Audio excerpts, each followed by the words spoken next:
So yun guys, good morning po sa inyong lahat. At kung bago ka lang dito sa aking channel, please like, subscribe, and share sa mga kaibigan mo para kung gagawa ko ng vlog, kayo ay unang makapanood. So yun guys, bago ang lahat, intro muna tayo.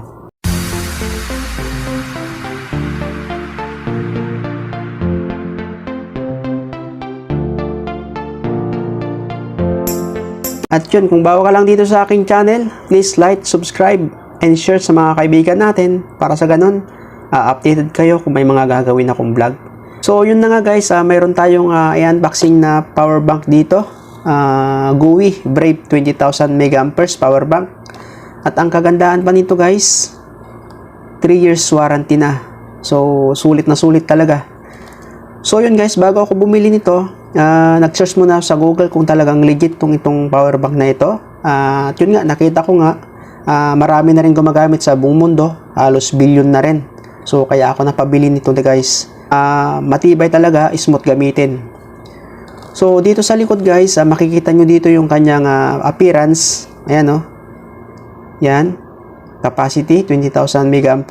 Input, output. Yan. Yan yung mga ano niya, mga features niya. Makikita nyo dito sa likod yan. So yan, 3 years warranty. Yan. Saka dito yung kanyang input, saka output. Yan guys. So dito natin ngayon masusubukan kung talagang legit ba talaga itong Brave 20,000 mAh power bank. So yun na nga guys, yan. Basahin lang natin yung nandito sa likod ng box ng power bank. Yan. Project Powering Life. There are 1.3 billion people that lack access to electricity.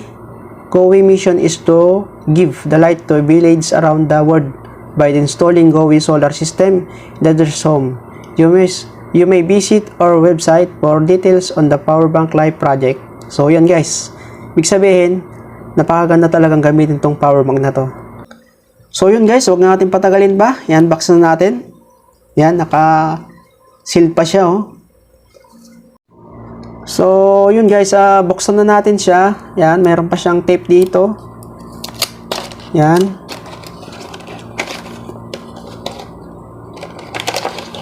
So, meron siyang cord. Charging cord. Yan. Kulay black siya. Yan.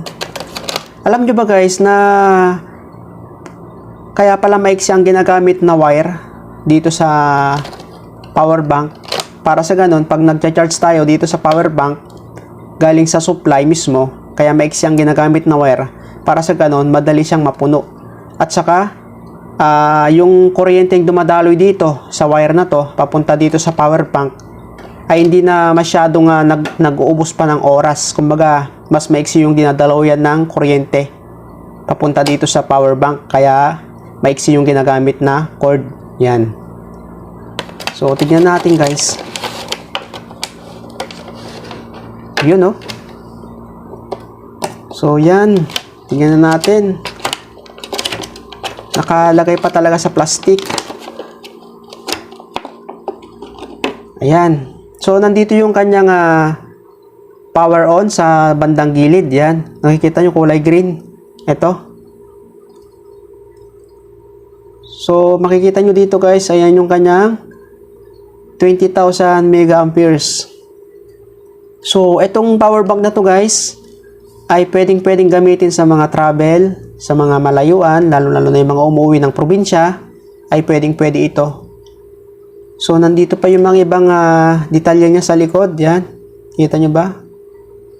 Tapos, nandito yung kanyang input, saka output. Yan guys, meron siyang dalawang, so pwede kayo mag-charge ng dalawang cellphone yan.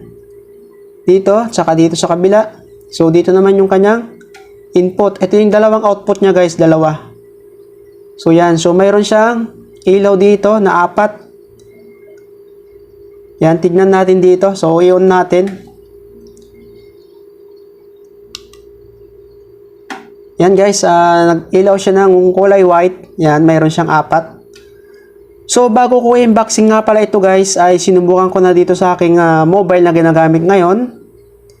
At yun nga, nakita ko nga at nalaman ko na bago maubos itong isang ilaw na to, bago lumipat sa kabila, ay isang oras to guys, isang ilaw. So ibig sabihin, 4 na oras yan na ginagamit itong power bank na to. So ganun katagal guys. 4 o 5 oras ganun katagal na ginagamit itong power bank na to. So yun guys, kusang namamatay yung ilaw pagka wala siyang naka-charge na cellphone dito. So yung mga gumagamit guys ng power bank, subukan nyo itong bilhin, itong GOWI Brave 20,000 power bank, mega amperes. So yan guys, sulit na to. So nabili ko ito guys na 70 reals dito sa Saudi Arabia.